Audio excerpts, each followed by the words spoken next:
All right, well, good afternoon or good morning, depending on where you are joining us from. I want to welcome you to our next Future of Travel webinar with Brian Kelly. My name is Nick Ewan, Senior Editor here at The Point Sky, and a quick introduction and overview of our Zoom webinar platform before we dive in to the content for today. All of you have joined today in listen-only mode, but we definitely do want to hear from you as we go through the session today. If you have any questions for Brian or Dr. Mike, please find the Q&A portion of your Zoom webinar panel. You can go ahead and submit those questions there. We'll try to take as many of them as we have time for as we wrap up the session today. We are recording today, so if you do have to hop off early, we will automatically send you a link to that recording tomorrow.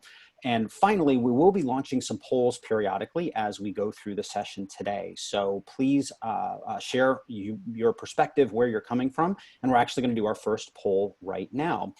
So this should launch for all of you in just a second. What we want to know from you is what types of trips you would feel comfortable taking in the next 6 months. And for this one, you can actually select as many of them as you would like. So go ahead and choose all the different types of trips that you would feel comfortable taking. In-state road trip, out-of-state road trip, a domestic flight, an international flight, a train trip, a cruise, or none of the above. And I want to apologize to those who have joined from the desktop version of Zoom. Unfortunately, taking polls is not a feature of that. I have requested that with our Zoom account rep. Hopefully that will come at some point in the weeks or months to come. But feel free to lock in your choices here. See, about 80% of our attendees have voted. I'll keep this open for just another second or two. All right, now here are the results of our poll. So looks like roughly 4 out of 5 of our attendees are comfortable with an in-state road trip, roughly 3/4 for an out-of-state road trip. Numbers do drop pretty significantly. I see their cruise, just 6% of attendees. So it is a little bit across the board, and hopefully we'll provide some insightful information around how your health connects to some of these trips as we go through today. So with that, I would like to hand it over to our founder and CEO, Brian Kelly. Brian, all you. All right, thanks, Nick. Today, thank you all for joining our last and first session with CEO Cruise Line, or Carnival Cruise Line CEO, was awesome. I'd also just like to mention next Wednesday, we've got Joanna Garrity, the president and COO of JetBlue Airlines, joining us on all about airline operations in the COVID-19 era. But today we've got an awesome guest. You know, everything about travel, everything about life these days is about safety and risk. And even just leaving your home these days, there's a certain level of risk to doing that. And especially for TPG readers, if you want to travel, I see many of you want to do road trips. There's risk in everything. So for the Future of Travel series, I wanted to get an expert, a doctor on board, and one that can speak to our audience in a way that is understandable. And if you follow Dr. Mike on Instagram, or if you're one of his nearly 6 million YouTube followers, you'll know that he tells it like it is. He uses facts, but in a really entertaining format. So I would like to bring on in Dr. Mike. And thank you so much for joining us today. Where are you coming to us from? Thanks so much for having me. I very much appreciate it. I'm joining you from New York City, Hudson Yards. Just moved actually to my new location here, where I'm seeing patients in this virtual environment for half of the week, because unfortunately it's very difficult to see folks in person with COVID being upon us, but we're taking on the challenge in very optimistic ways. Yeah, how is it as a doctor? I mean, so much of, you know, treating someone is, let me see inside your throat, or is it, how much more difficult is it being a family medicine physician via Zoom? Yeah, you know, there's certain illnesses and conditions where being on Zoom is totally fine, and you could do it. You could have a counseling session, you can talk about medication adjustments, but then there's certain times where you really need a physical exam. You need to be there in the room with a patient. And in those instances, I struggle because there is no perfect answer. And I think the way that we go about it is we're forthcoming with our patients. We explain what the shortcomings of a telemedicine visit might be. And once they're understanding of all the risks, they can make the best decisions for themselves. In fact, that's what we're going to be doing today. I don't have all the answers, but I have some of the risks that you're going to be facing, and then you can decide what's right for yourself. Let's hop right into it. I know we'll just start off with the question on everyone's mind. People ask me all the time, and I'm like, this is a medical question. You should talk to your doctor, but is it safe to travel today? Yeah, I appreciate you giving that to us in the healthcare space. There is no one way to define the word safe, because what might be safe for someone who's in their 60s is not the same for someone who's in their 20s. And the same goes for different immunocompromised states, medical conditions. The way that I'll put it to you is this: it is certainly a risk to travel, but for some, it could be an acceptable level of risk because there are true benefits to traveling. And I've talked about it before. I've even, as a joke, written a prescription for some of my patients to travel, because we need to get away from the everyday grind, because that has its own share of risks. And whenever I give any kind of potential treatment, whether it's a surgery, medication, potential therapy, we always weigh the risks versus benefits. And I think in today's conversation, what we're really trying to pull out is between the different types of travel, between the different types of locations where you can stay, where does that risk go up? Where does it go down? And where could it be right for certain individuals? Mm-hmm. If, the biggest poll responses were road trips, which are awesome. There's so many great places in the US. A lot of our readers live in big metropolitan areas, but now when you think about it, a lot of our readers are also frequent flyers. I myself have flown twice now and I've taken precautions. Can you sit here and say a road trip, a 7-day road trip is going to be at the same risk level or lower risk than taking a flight and staying at a hotel? Like, how do people begin to balance out risk levels with different modes of transit? Yeah, when I looked at that poll result, what was interesting to me is the audience voted almost from least risky to most risky. That's how I would consider it. So in-state road trips would be the shorter ones. That would be the safest mode of travel, or at least lowest risk mode of travel. And then cruise ships and international travel would be the highest risk. And the CDC has really put out a strong stance saying that non-essential international travel should really be passed at the time being. And I really agree with that statement, because when I think about my own personal travels, would I go and take a summer vacation abroad? The answer would be no. I want to get more information about what's going to happen in the coming months, because there's a lot of uncertainty right now. We're seeing cases spike in 20 states. We're seeing 6 states experiencing all-time highs. We don't know. There's so much about this virus that we don't know, that putting yourself at risk by traveling abroad is obviously risky because you can get sick. But at the same time, you never know what happens in that given country. Will their healthcare system get overrun so they can't provide care for you? That would be the worst, imaginable scenario for me. Because when folks travel to places like Costa Rica, Dominican Republic, Jamaica, they might get sick with something mild, they'll be okay, but then we'll see them get involved in a trauma. But because the hospitals are so busy taking care of COVID patients, they might not get great care. That's a huge concern. So international travel is the highest risk for me. What travel where you can control your environment is the safest form of travel, meaning being in your car, renting out a vacation home as opposed to staying in a hotel. Anytime where you can bring the control back to you, where you control your environment, that's going to be your best bet. It's interesting you say that, because I was actually supposed to be in Iceland this week. They were originally opening up June 15th. And, they had done Iceland as a country has an amazing healthcare system. They did a great job at contact tracing, and they had, a couple hundred serious cases. And myself, I got COVID in March.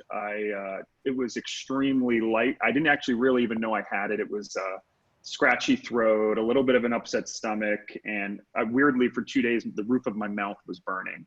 It was sensitive. Because I had done a podcast with someone who had, at the time, he had just flown in from Paris, and we were like, oh, that's not a level 3 country. Everything is fine. He ended up getting a really bad case of COVID. So I'm thankful that mine was relatively painless. But, I've had 2 Quest antibody tests. Both came back positive for the antibodies. So I have to admit, I've felt a little bit more emboldened, especially travel's my business. And, for me, I feel like this reopening of the world is a once in a lifetime happening, and to go to a country like Iceland that has been overrun with tourism for so many years, to go and have it be empty and be outdoors. So there were a lot of different check marks that I made on my list. And if in a worst case scenario, if I did contract it again, what do you think? I know there's a lot there, but so for people who have antibodies like myself, even though we don't know a lot, but deep down I'm like, oh well, I already fought the virus and I killed it pretty quickly. So what are the chances of me contracting it again and getting a horrible one, or being able to spread it? And I will note that I had it, but I didn't know it, and I didn't give it to my parents or my housekeeper or even my ex. So I wasn't, I don't think, a super spreader, but then again, I was also in quarantine. Is it foolish for me to think that it's not I should? Foolish. I wouldn't say it's foolish. I just think that we can't say with any certainty what it means to have antibodies at this point, outside of the fact that you've had COVID-19. So when we look at a similar virus, SARS, from 2 decades ago, the antibodies to that virus lasted about 2 years upon getting sick. And we think this virus will follow that similar pattern. However, when we do antibody tests, if you get a qualitative test that tells you how many antibodies you actually have, we're not sure what to do with that number, because it's such a new illness that we don't have the cutoff ranges that we have for an illness like measles that's been around forever and really well studied. Like if I give you a measles test to see if you have antibodies, I'll say if your number is above this cutoff, you're immune, and I can confidently say that. For COVID-19, I can't tell you that with any certainty. I can say you're lower risk, you're less likely to get sick with confidence, but I can't say that you're 100% immune. And even when we figure out those cutoffs, we don't have the information yet how long that immunity lasts.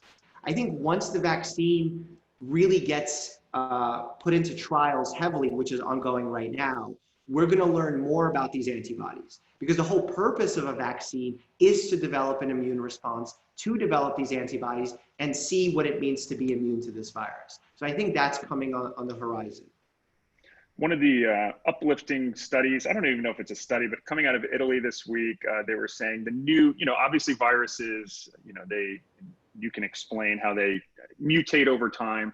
And that from Italy, and we are seeing a spike in cases, whether that's increased testing, just showing that a lot more people had it. But it appears the death rate is dropping. And do you believe the virus is mutating to a less severe form? Or is it more of that just younger people are getting it and fighting it off? Are there any signs of hope that you see? In terms of the virus becoming weaker through mutations, we don't have evidence for that yet. We've seen certain cases of this virus become weaker, stronger, but not ones that have been clinically significant, meaning not ones that we're seeing in our hospital systems behave differently. And actually, I've had a huge problem with mainstream media on this. Like the LA Times put out a headline where it was new mutant strain of coronavirus taking over, which is more deadly. And it was like one strain out of a million found in some petri dish that has nothing to do in a clinical, practical sense. And they're just scaring people. They're fear mongering. And to me, the way that I focus on my patients and on my YouTube channel is about putting out accurate info so folks can make the best decisions for themselves without fear mongering. Because if you fear monger so much, the anxiety goes up, that becomes problematic. Anxiety has true negative harms to it. And in the beginning of this pandemic, I really was pushing the message of stay alert, not anxious, do not get worried about it, arm yourself with the best information.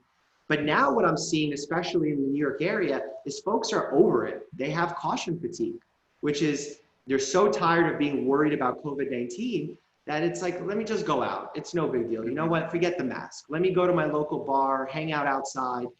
And that's really problematic. So I'm not against reopening. We absolutely have to reopen. We have to start taking steps to returning back to normalcy. But what we have to do is continue wearing the masks, continue staying 6 feet away from others as best as we can, because those small steps really go a long way to curtailing the spread of this virus. Mm-hmm. I totally agree with you. Look, I feel like, of course, in this country we live in today, there's always two polar extremes to everything. And sadly, with the public health crisis that we're in, it's been the same way. People saying it's the flu, it's blown out. And then people, I remember the New York Times scary headline. Poor little babies might be getting vicious killer disease that could be COVID. You know, it's like, and then you read through and that's not exactly what's happening. Children are not dying in mass from COVID. That's just statistically not what's going on. So I agree with you. And it's sad that our, you know, scaring people sells and then frothing people up against the other side sells. So and it's just dangerous because people don't know what to believe. And I agree with you. I'm currently in Miami Beach and they just yesterday said certain areas of Florida should wear masks. It's still not really happening, but it is important. I saw a graphic recently that showed, you know, if someone is a super spreader with COVID, if they wear a mask, you know, the chances of them transmitting it drops 70%. And then if you're wearing a mask, it's like in the single-digit %. So beyond wearing a mask, people are going to leave the home. Like, what are the other common sense things? You know, are gloves still a thing, or now they aren't a thing? And Purell versus. Oh yeah. Well, Purell is hard to get nowadays. I feel like it's become its own natural commodity here. Gloves aren't recommended because if you touch a surface that's contaminated with COVID-19, the virus that causes COVID-19, you do not automatically get sick with it. You then have to introduce the virus either to your mouth, nose, or eyes. That's why we always say don't touch your face. But if you wear gloves, in taking the gloves off, you think you're protected, but then you accidentally make contact with your hand, so you're not going to wash your hands. And it really presents a new challenge that's unnecessary. The gloves don't serve a purpose for COVID-19. The masks, however, we got wrong in the beginning. And it's not because we were careless in our recommendations. This is something that confuses a lot of folks. Why did the CDC in the beginning say don't wear masks? And now we're flip-flopping and pushing masks so hard. Is it because we are dumb? Is it because we're reckless? No, it's because initially, the reason why people wanted to wear masks was because they thought it protected them. And we went out and said, hey, stop taking the masks from healthcare providers because we're facing a huge shortage. I actually took $50,000 of my own, went on the gray market and bought masks for my hospital system in order to fight that. So we told folks, don't wear those masks. They don't really protect you. We need them for the doctors, the nurses, everyone on the front lines. And then as we research this virus more, we've seen that there are super spreaders. There are people who are not showing symptoms that are spreading this virus. And that's what a mask is good for. Those surgical masks, bandanas, they do a good job of keeping the respiratory droplets in your face so you're not spreading them into your environment. So we rapidly said, hey, we learned this new thing about the virus. Please change your habits, start wearing masks. And obviously when you contradict yourself, the conspiracy theorists are bound to come out, but there's no conspiracy theory here. It's simply that we've updated our knowledge, we learned something new, and we're not afraid to come out and say that we need to make a change. And that's what medicine's all about, right? Like learning as, you know, as things change. I think another organization that I myself have criticized is the World Health Organization. You know, that when they misspoke about pre-symptomatic, asymptomatic, I hailed it as like, oh, great, we can, you know, temperature checks will do the trick, right? If we all just, what is your take? Was that just a royal screw up? Were they technically saying the right thing, but just from a public communication standpoint wasn't clear? You're very right there. It's basically having a really expert, smart scientist speak to the general public is sometimes problematic. And you know where I experienced this? When I was a medical student, I would have one of the senior cardiologists come in and speak to a patient, explain to them everything spot on, perfect diagnosis, perfect treatment options. They walk out of the room, patient looks at me, what did they just say? That's the first thing on their minds. Because we're not great communicators as scientists. So what the scientist was talking about from the WHO was about a very specific scientific term, asymptomatic spread, which is not in layman's terms, in scientific terms, someone who will never get sick with COVID. And those people generally don't spread COVID, that's true. However, there are people who are asymptomatic right now, but will get sick later, and they fall into a different scientific category called pre-symptomatic. These folks can and do spread this virus significantly. So just because someone looks healthy, quote unquote, they could still be spreading the virus. I don't care which one of the buckets they fall in on a practical level. So it was a major screw up. It confused a lot of people. and they corrected themselves. But I hope to see in the future that a major organization that I even look for guidance from would do better. Mm-hmm. Let's go into our next poll. I think I was supposed to prompt this poll before I just launched into the antibodies and everything. But Nick, if you want to put it up, it's just, I'm curious to see who listening. We've got about 800 and some participants. If you've been tested for COVID, if you have the antibodies, and certainly if you prefer not to say, don't feel like you need to, but just curious where our viewers are coming in from. Yeah, I get so many questions from my patients to say that they want antibody testing, and I have no problem writing the prescription for that, but my question is always why? Because some of them are under the false assumption that if they have it, they can now return back to work, they don't need masks, and it takes a lot of counseling to say, hey, even if you have antibodies, you should still socially distance, wear a mask, you can reopen, but just make sure that you do it safely. And just on the antibody test, so I got the Quest one, which was a blood test. I had that twice because after the Quest one, I felt good. And then I got a pinprick rapid test at this doctor's office in Long Island that a friend of a friend told me about. And it was 15 minutes later, and it was like a cassette tape. And Nick, can you just show the test results? Just curious. All right, so 80% of people have not been tested, and 3%. Well, I don't know if it says antibody. So basically very small. Most people have not been tested. Which is fine. Not everyone needs to get tested. And I have, I'll give you an exact example. I was in the office on Friday and a patient called me and said, hey, I'm a caretaker for my elderly mother. I do go out and do grocery shopping. Can you test me for COVID so I know that I won't be getting her sick? And you would think that's a rational way to think, right? But it actually provides a false sense of security because here's what happens. This patient goes in, gets tested, let's say it comes up negative. But while we're waiting for the results, she goes grocery store shopping, she gets her car fixed, whatever. And in that time, she actually got sick. So now here she is thinking from the results, she's COVID negative, when in reality, after she got tested, she now exposed herself and could potentially get her mother sick. So it presents a lot of challenges with these types of tests. So for people who do want the peace of mind, do you recommend, so the COVID tests today, 2 months ago, they were in shortage. It's rude if you get them, if you don't absolutely need it. Is that the same today? And can you get a COVID test without getting that horrible thing shoved all the way down your nostril? That's still a test that we're doing, but they are readily available. We have them. We not only limiting it to drive-thrus now because we have personal protective equipment so we can do it in our offices. And look, things have changed. I want people to know that it's safe to go to your doctor's office. In the beginning, we kind of scared people away because we said, okay, we need to figure this out.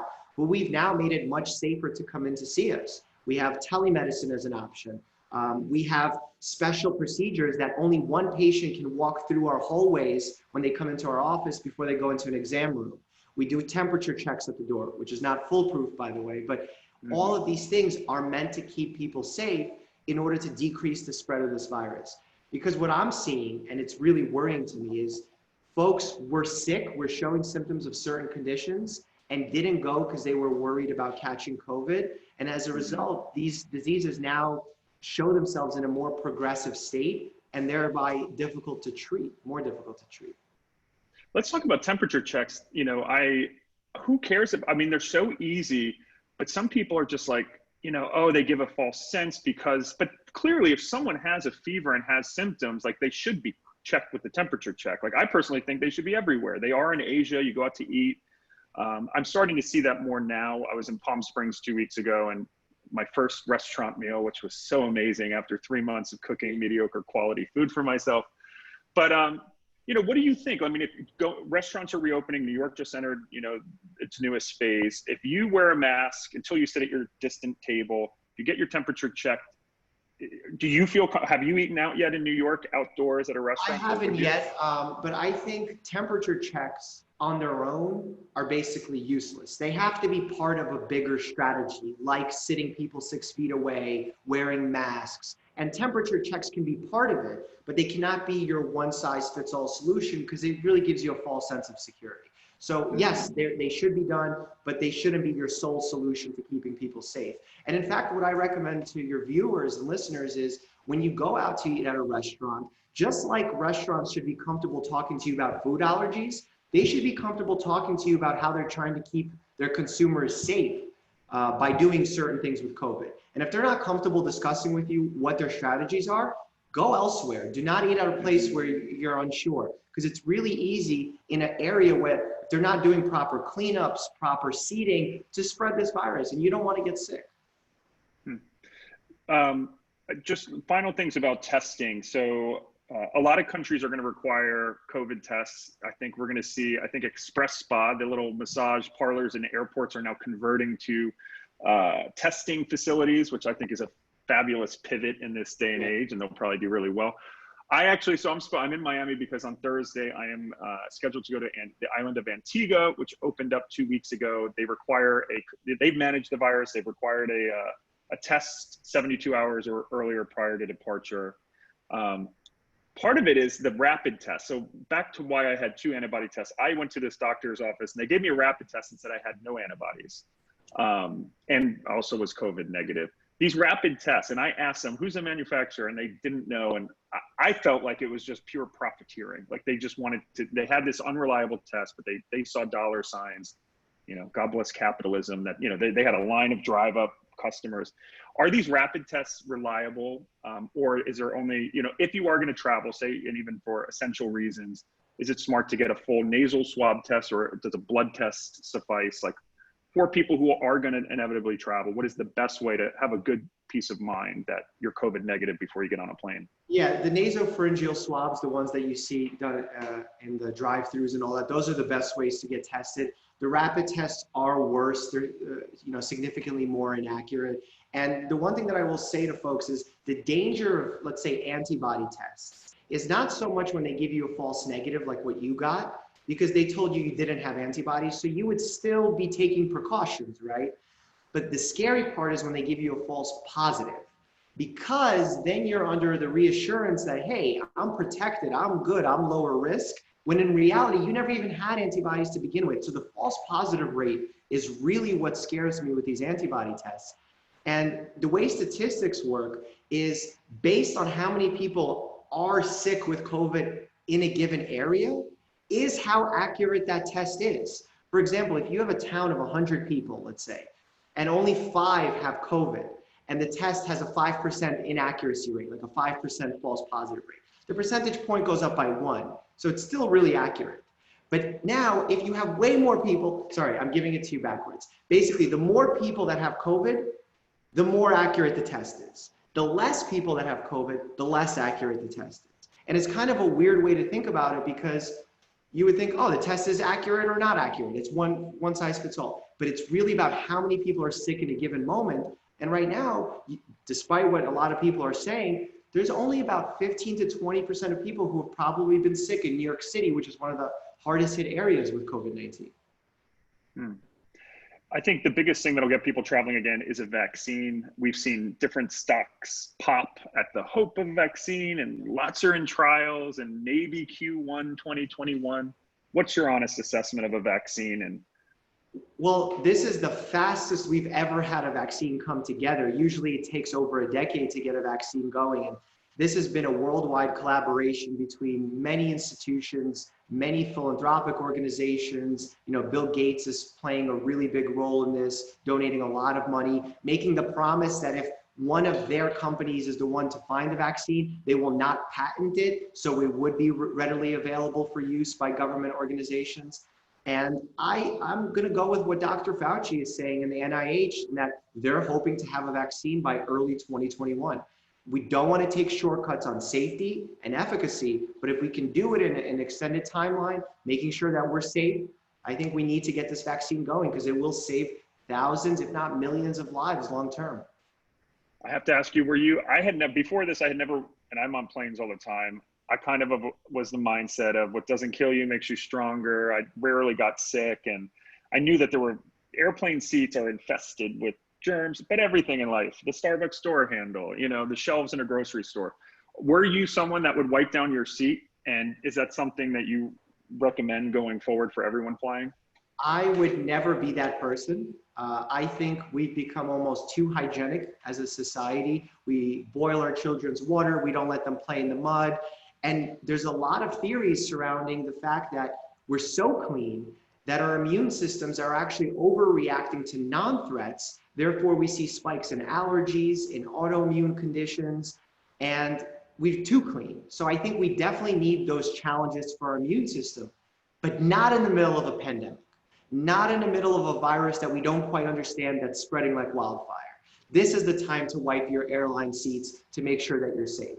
Otherwise, if you're healthy, there's no pandemic, do not think that you need to wash your hands every 2 seconds, because that also presents challenges. And we don't need to be doing that for our children, because they do need to be exposed to bacteria and viruses, just not in the way that we're doing right now with COVID. COVID is dangerous. We need to make sure that our surfaces are decontaminated, that we have Purell on our hands at any moment.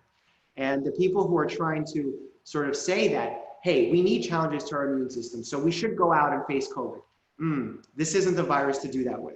You don't want to play with a virus that spreads 2 to 3 times faster than the flu, that we're seeing ICUs fill up beyond a reasonable measure. I mean, all it takes is to look at the mortality rates for the last 10 years of New York City and to see that 40–50% spike in deaths. Nothing else changed in 10 years, just COVID. So forget what's on the death certificates. The mortality rates in New York City have spiked beyond anything we've seen in the last decade, and it's because of COVID. That's a good point. I saw a statistic yesterday that more people have died from COVID in the US than like World War I and II combined, or something crazy like that. So I do think it's important that we, while not panic ourselves, but we do realize that this is a very serious virus. One of the things, I don't wear glasses, but I notice myself touching my eyes throughout the day. I want to do it right now as I'm talking to you. I wore clear, or lightly tinted sunglasses when I flew the first time, and they were great because you're not going to touch your eyes with glasses on. Is that something you recommend for people, visors, glasses, whenever they leave the house, or just in indoor places? It's a very individual and personalized decision because, for example, when I wear glasses, my eyes fatigue. I get the little pressure points, so I do rub my eyes. I know some folks are very comfortable wearing contacts, do not make contact with their eyes throughout the day. They know not to scratch their eyes. That might work. But then again, you want to make sure you're washing your hands very well before you're putting your contacts on, taking them off, because the eyes are a way that the virus enters your body. In fact, the way the virus enters your body is it needs to go through your mucous membranes, which is your eyes, nose, or mouth. And then it starts making contact with your cells, spreading, infecting throughout your whole body, and then spreading out into the environment and again, potentially infecting other people. We're going to get into questions in just a couple minutes, but how would you, so when are you going to take your first flight, and what are the precautions? Like, what are you going to bring in your bag that you may not have brought, pre-COVID? Are there any doctor tips that we should know about? Yeah, I've never been one to bring sanitizing wipes with me anywhere, but I think in this day and age, I will. The mask will stay on as much as possible for me. There's been sort of talk that you should sit in the window seat or the aisle, it's somehow safer. And honestly, it's very speculative. There's no real good evidence for it. So just what I'm going to be doing is limiting my time with other people, because what COVID-19, the two most important factors for getting sick from someone else is an extended time of exposure, usually more than 10 minutes, and interactions with a lot of people. So the more that you can stay away from people, or if you're going to be next to them, be there for a short period of time, the better you're going to fare. So masks, that, and the sanitizing wipes are absolutely going to be with me. And I want to travel. I'm hoping by the end of summer, I'm starting to see the cases go down in the United States. But right now, that's just not what's happening. Mm-hmm. We're way ahead of the European Union in cases, and that's even after their spike. So we initially both had a very similar spike, but the European Union has dropped off. We haven't. We're now going right back up.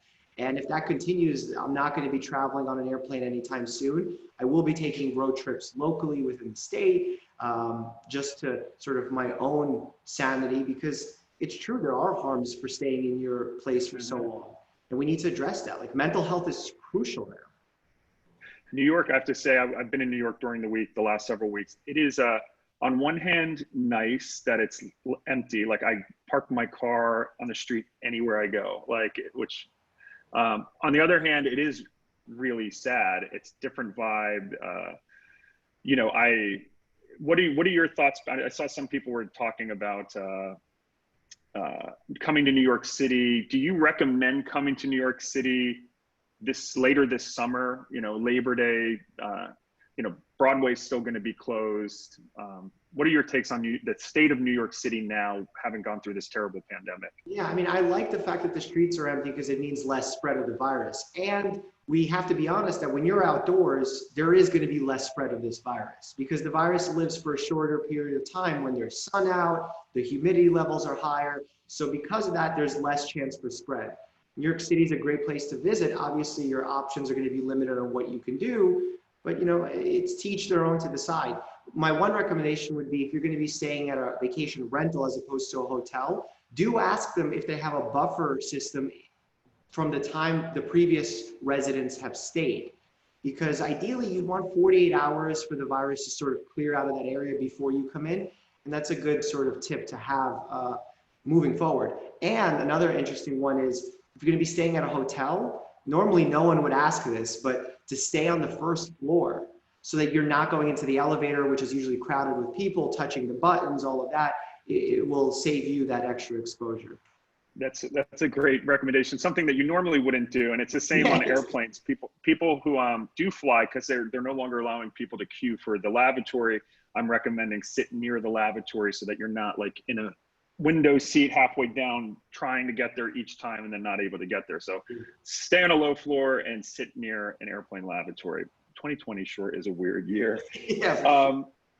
One of the things, so we're the points guy. I love telling people to use their frequent flyer miles to fly business class and first class. When I flew to LA, I had my own pod on United, which, you know, was I within 6 feet of people? Yes, but I was kind of in my own little area. I've been telling people, you know, because there's no business travel now, there are seats in first class, you know, splurge and use your miles and points to upgrade. Just based on, you know, the proximity to others and being less packed in, it probably is safer to sit in business and first class during this time, right? Anytime you're giving yourself that extra distance and you're in an area where less people are traveling anyway, that's less chance that you're going to be exposed to this virus. Although what we are learning is there is less contamination spread, meaning that someone touched, you know, this doorknob and then I touched it and then I infect myself. There's less of that physical contamination spread than we previously thought. So it really seems to be from talking with people, interacting, having them sneeze or cough directly on you, than by touching something surrounding their environment and then making contact with their face, which is reassuring. Yeah. So take us through. So say, okay, you're going to go on your road trip to upstate New York. Yeah. Beautiful area. Tell me what you're going to do differently. You go to the Hertz counter in Manhattan and there's your car. Are you going to wipe down everything in the car? Bring us through, you know, are you going to wipe down everything in the house? Do you have spray, a Lysol can? That obviously, I do also worry about so much of that, you know, people inhaling this stuff and chemicals. Just curious, like for road trippers, what are some easy tips that people should be doing, or high touch areas that should be cleaned? Yeah, I think like if you're renting a car right away, you want to wipe down the most commonly touched surfaces: steering wheel, keys, radio knobs, door knobs, window buttons. All of that should be disinfected right away. In fact, I believe the rental car agencies are already doing this as part of their COVID-19 prep. However, when you're traveling, something that's really important is to limit the amount of stops you do, because each time you stop, you're potentially exposing yourself to gas pumps, to stores, areas where a lot of people have been potentially just 20 minutes before you. And when you pay, try not to use cash. Use your credit card, pay with your credit card, get some points, and then disinfect your credit card. Disinfect your card. I don't think I've actually ever done that, but that's a pretty good idea. Again, I would never be recommending this. You know, wash your hands before you eat, wash your hands before medical procedures, but otherwise I'm not pushing people to constantly be sterilizing, because that's also not beneficial. Yeah. But so say you go into a beautiful cabin, and do you take a Lysol can and just kind of go crazy throughout, or do you take wipes and just do? There's really limits to what you can do cleaning wise. I think commonly touched surfaces would be smart to clean, but going past that, you're probably not getting any benefit, and potentially just that anxiety alone can be causing more harm than good. That being said, if you have someone in your family that's traveling with you, which I would not advise, but if they are in an immunocompromised state, they're over the age of 65, you want to be more careful in those instances. Just don't be that person that starts washing their food with soap to prevent the virus from spreading, which can actually be poisonous to you because you're not supposed to be eating soap. And just dip your chips in Purell. Yeah. Yeah, it can absorb the soap when you wash it with that, and that can cause some GI discomfort and upset stomach. All right, final couple questions from me, and then we'll open it up to the audience. I see some great questions have come in. Kids. So we know the virus generally does not impact kids terribly, although there have been some concerning cases. You know, 3-year-old on a plane wearing a mask, tough. Is it, you know, or even just in a road trip at a rest stop, what do you say to parents with young kids who have to travel? What's the best way to keep them safe, especially since they touch everything? Yeah, I think my concern with children comes more from them spreading this virus because children are walking petri dishes. They touch everything and everything. They're also not great with hand hygiene, so they're not going to be doing the greatest job hand washing. They're not going to be doing a good job covering their sneezes. So it's really up to the parent to make sure that they're doing everything right. And a good piece of advice for both children and parents, if you're going to sneeze and you're wearing one of these surgical masks and someone is directly in front of you, say we're having a conversation and we have the mask on, the proper way to sneeze from that person would be to move back and sneeze forward. Reason being, the virus actually escapes out the side of your mask. So if you turn to try and be polite, you're actually sneezing directly on the person. And that's like, I see kids do that all the time. Wow, that is, I had no idea. That is a good, and so normally I'll do it like in my like arm, which is what they had told you. Would that do the same effect, or I guess? Yeah, because you're covering your front, but not so much the side. So it shoots out that way. You want to go this way and just tilt down, but staying facing the person. It's what we do actually in the operating room or when we're doing procedures. Because if we turn around, we would sneeze directly on our sterile field onto the patient, and that would be problematic, obviously. Very interesting. All right, Nick, do you want to put up the third poll? I forgot to prompt that at the right time. So what precautions have you taken to prevent the spread of coronavirus? Just curious what our readers have done to do their part. And Nick, if you want to, actually, no, while we wait for this, Dr. Mike, a couple general travel questions I'm always fascinated about. So you're a doctor, you travel before the pandemic. Have you ever been one of the doctors to respond to an in-flight medical emergency? Is that something you're like, oh yeah, let me help? Or is it like, oh man, I'm on vacation, do I really have to help? It's so funny, I've traveled so often and I've never even heard the request up until last summer. I was flying from JFK to Tel Aviv, and over the Atlantic Ocean, they called for a doctor, and I was ready to take a nap. So I was in a hoodie, I did not look like a doctor, I was ready to go to bed. I come up, I say I'm a doctor, and it turns out that a young gentleman is going into anaphylactic shock and does not have an EpiPen. This is an allergic reaction where the throat starts closing, you have minutes to act, if you do not give the medicine, person dies. And the pilots are telling me, doctor, we have 2 hours to Portugal, 2 hours back to Canada. We don't have anywhere to go. So I open the kit on the airplane to see what they do have. They do not have an EpiPen. To my dismay, I'm panicking 30,000 feet in the air because this person is literally about to lose their life at age 26. So I look what they do have, and they have a cardiac arrest kit, which is when the heart stops, you can give the same medication, epinephrine, that's found in an EpiPen. However, it's in a much different vial. The needle is much thicker and longer, and it's in a different dose. So I'm sitting there on the plane. I have seconds to calculate the dose to figure out how we're going to do this.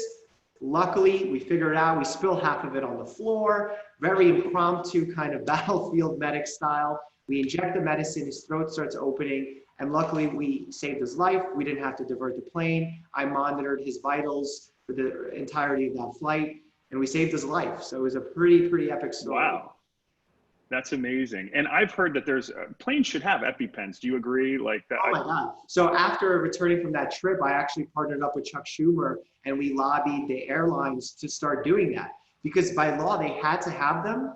But when there was a shortage a few years ago, they requested an exemption. But now there's no longer the shortage, so that exemption shouldn't apply.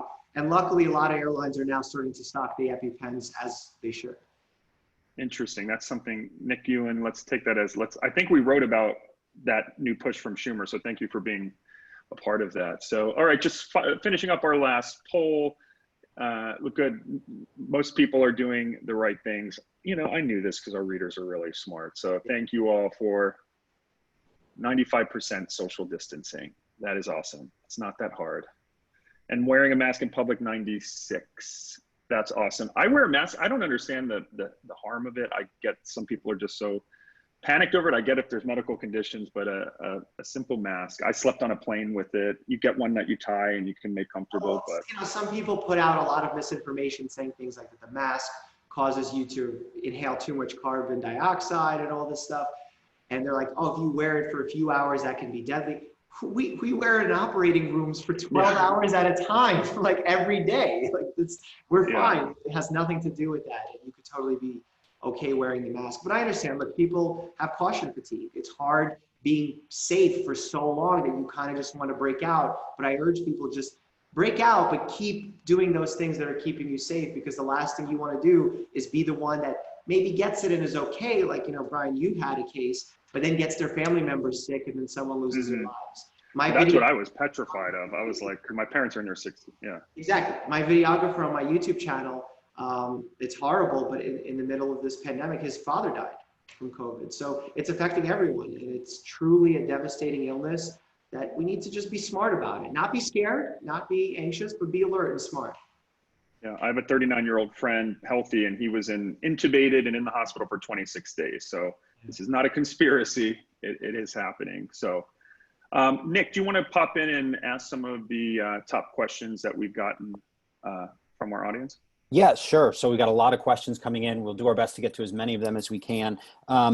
First, Dr. Mike, can you give kind of your general best practices if someone is looking this summer or this fall, first to take a flight? What are some of your best practices or strategies to minimize their risk of contracting COVID-19? Yeah, first and foremost, you want to do research before you travel of where you're going.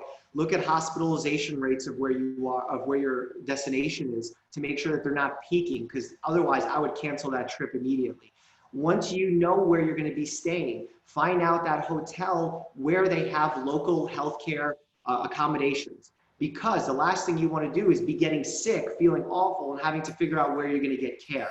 In fact, that's one of the biggest struggles my patients have had when traveling abroad, not in the midst of this pandemic, but in the past. You need to plan ahead with COVID-19, because certain healthcare facilities get overwhelmed, and then you're gonna have to look for option 2 or 3 to get your care. And abroad, where you don't speak the language, that could be quite difficult. So make sure you plan ahead with that. When you're going to the airport, make sure you're going earlier. Security checkpoints are taking longer because we need to socially distance. We need to make sure we're doing temperature checks. All these things slow down that process. And something that I'm doing in the future, and I've been recommending to my patients, is to make sure that they have either hand sanitizer or some sort of disinfecting wipes to clean the commonly touched surfaces where they're going to be spending an extreme amount of time. So same question, but applied to road trips. What are some precautions related to getting in the car and driving to your destination? Yeah, making sure that you're limiting your stops as much as possible, avoiding paying by cash, using your credit card, making sure that once you arrive at your destination, you spend as little time going through check-in and all that. There's automated options for things. You don't need to be coming face-to-face with people. And if you are, try your best to keep 6 feet away from them. That 6-foot rule is not magical. It doesn't mean that you're 100% safe. It's just what we've seen statistically gives you the best odds at limiting your exposure to the virus. And speaking of limiting your exposure, lots of questions coming in about masks. So can you just clarify the level of protection that you get from others giving you the virus if you're wearing a mask, the level of protection that you are providing for others with wearing a mask, how long you should wear it, how you should adjust it and take it off? I know there's a lot of information out there. So just your quick overview on best practices. Masks, very clearly. There's generally 2 types of masks that folks are wearing. One is the surgical mask, or like the fabric coverings, which is generally loose fitting, and that doesn't do a good job protecting you. The purpose of wearing those face coverings is really to limit the spread if you are sick into the community. So those masks protect the community more so than they're protecting you. They give you some protection, but not enough to warrant wearing them. It's really about limiting that spread to the entire community, because as I said earlier, we don't know who's sick. Someone could look totally healthy, you could be quite healthy and be spreading this virus to a lot of people. The other masks, the N95 masks, which we generally like to reserve for the healthcare community, do protect you and the community because they limit the amount of particles that can go through as you're wearing it. Now, you can wear these masks for an extended period of time. They're not extremely comfortable, but know that when you're taking the mask on or off, you should do your best to not make contact with the mask. Only the things that are making contact with your head, those little straps, take those off. And when you adjust the mask, you have to wash your hands immediately afterwards. There was a lot of misinformation coming out talking about the size of the particles that can get through one of those N95 masks. And this is a really quick explanation here. COVID-19 has a 0.1 size particle. Let's not throw any other measurements, just 0.1. The mask allows only particles that are smaller than 0.3 to come in. So technically speaking, the virus can find its way into one of these N95 masks. However, this is important, however, the virus doesn't just live in the environment on its own. It lives within a respiratory droplet. It spreads through aerosols, meaning like a piece of fluid from your mouth or your airways. And that is much larger than 0.3 and will not enter your mask that you're going to be wearing. That is why they're safe. So avoid all that misinformation you see online. So I'm glad you brought up the idea of the droplets and the size and the particles, because a lot of questions coming in about recirculated air on an airplane. And obviously the planes have the HEPA filters. What are your thoughts on the airborne potential of catching COVID-19 when you're in an enclosed space like a plane, or even extended to a common area of a hotel or a closed-in restaurant? Yeah, anytime you're indoors or in a closed space, you're going to be higher risk for catching this virus. That being said, we're seeing that the virus, if someone sneezes, does hang out in the air, but I would not call it an airborne virus in that that's not its natural state. Once someone sneezes into the environment, it will stay in the air for a short period of time, but it will ultimately make its way down to the floor. So if you're doing a good job staying away from people and you're not going into crowded areas, you're going to be fine and you're going to be safe. In an airplane, if someone immediately sneezes, that area is going to be contaminated probably for about an hour or two. However, the recirculation of the air is really good because it actually kills that virus. So if you're in, let's say, my home and someone walks in and sneezes and then I walk into that same environment, it's very possible that I'll be exposed to that virus. But if the air is constantly being cycled through and disinfected, that's a really safe place to be.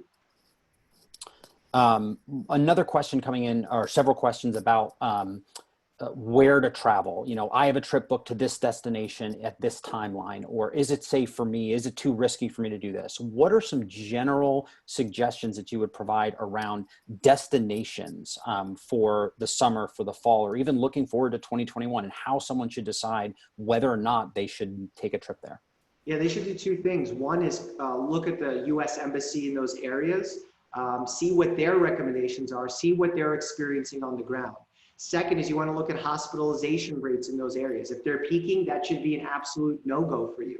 The last thing you want to do is arrive at an area, realize that they're going to be quarantining you for 2 weeks and you can't leave your hotel and the whole purpose of the trip is ruined. Or worst case scenario, you have difficulty getting back into the United States because their airport isn't functioning well. So check with the local travel agency, embassy, check the hospitalization rates. And then the final one is go on the cdc.gov travel website, because not only do they have great advisories there, but there's also information about possible vaccinations, required and optional. It's a really good place to start when you're looking at destination travel. You mentioned briefly, you know, underlying health issues. We have several questions coming in about either someone with an underlying health issue or potentially going to see a grandparent or, you know, a parent that's a little bit more advanced in age that maybe has an underlying health issue. So what are some advice for those folks that are conflicted about how to visit family members and loved ones during this pandemic? Yeah. If you're not sick, you could still be spreading this virus to your loved ones. So if someone is frail, if someone's elderly, if someone is in an immunocompromised state, visiting them does put them at a significant risk. And, you know, I can't decide for each person what that acceptable level of risk is. I know that that risk absolutely does exist. You could mitigate that risk by staying 6 feet away from them, by wearing a mask, having them wear a mask, making sure that you're not making contact with them. But that risk does exist, and we need to be honest about it, because if folks just by huge numbers start visiting their relatives they haven't seen in 2-3 months, we're going to see a spike in deaths that we do not want to have happen. So looking forward, obviously, you know, flu season typically comes around in the late fall and into the winter. What would be your outlook, your crystal ball, knowing that there's no way to exactly predict what's going to happen, but, you know, the future of travel as we look into the fall and into next winter? I think it's going to be a very scary time for us because there's so many unknowns. What I do like about it is the future and the outcomes of COVID-19 is really in our hands. It's between you and I. If we are holding ourselves personally responsible to wear masks, to not expose ourselves unnecessarily to risk, we can do a good job of fighting this virus back. However, if we don't take it lightly, if we take it lightly and we don't take it seriously, we start going out, getting drinks, not wearing masks, that can potentially cause a huge spike that come fall time, complicated with an influenza season, can really pack out our ICUs to the point where not everyone's going to be able to get good care. And as a result, we're going to see a new series of lockdowns. Just a couple more questions here. I still have them coming in fast and furiously here. The difference between a hotel versus an Airbnb or another property, a vacation rental. Obviously, you can't speak to individual properties or individual locations, but what are some things that our readers should consider, maybe questions they should ask as they're deciding between those options? Yeah, I think hotels generally have a very clear stance of how they're disinfecting each of the rooms and how their staff is being safe. When you're going to a rental, you may not get that clear guidance from the owners. I would really push to get that. Also, if you're going on a vacation rental, I would really try and get a buffer of staying at least a day or two after someone else has left, so that it allows the virus to sort of settle, die off, so you're coming into a cleaner space. And even then, do your due diligence, wash those doorknobs, wash the commonly touched surfaces, the remotes, and then you know that you're in this area, you're in control of it, as opposed to in a hotel where you may have to get onto an elevator with a few other people, and that could be problematic. So one final question here related to that. You know, you talk about common surfaces. We've had questions about clothing, shoes, if you need to be taking your shoes off, couches, beds, other areas that aren't necessarily easy to wipe down. When you think about the risk of catching this virus from one of those locations, again, what are your kind of general suggestions for people staying safe as they are potentially hitting the road this summer or fall? In life, you cannot get your risk of dying to zero, unfortunately. So I think when we start focusing on things that are so outside of our control, like whether or not my couch has virus on it or not, we sort of increase the harms of the anxiety that we're creating and really decreasing the amount of benefits that we get from cleaning these surfaces. So we have to stay rational. We have to understand this isn't a sci-fi movie with the virus just being all around us. It spreads person to person through respiratory droplets. Even contamination infection is not as popular as we thought it would be. So be safe by keeping 6 feet away from others, wear a mask, decrease your exposure to a lot of people, decrease the time that you're exposed to people, and that's really the smartest things you can be doing. Great. Well, we are right at the top of the hour. So Brian, I will pass it back to you for a wrap. Yeah, what a great way to end. Be smart, know the facts. And Dr. Mike, I just can't thank you enough for coming in and explaining to us in such a clear and entertaining way. For everyone watching, if you don't already, please follow him, Dr.Mike on Instagram, Dr. Mike on YouTube. And just thank you for all that you do as a physician and for helping educate our community. I really appreciate it. Yeah, thank you so much for the opportunity. Know that this virus will pass. We will get through this. We just need to be smart and to stay alert, not anxious. Well, and I'll just offer to you, Dr. Mike, anytime you need a credit card consultation or to use your points to go somewhere fabulous when this is all done, I'm your guy. I'd love to help you. Thank you so much. Stay safe, everyone. All right, a few quick wrap up here as we finish up. As you leave today, we'd love to get your thoughts on this session as we plan future sessions. So please feel free to take our post-session survey. Sign up for our upcoming sessions. So our next TPG talks, as well as the future of travel session that Brian mentioned. Join our TPG lounge and our subscriber lists. And of course, follow Brian as well as the Points Guy on Instagram. Again, thank you all for attending and stay safe. And we hope you have a great rest of the day.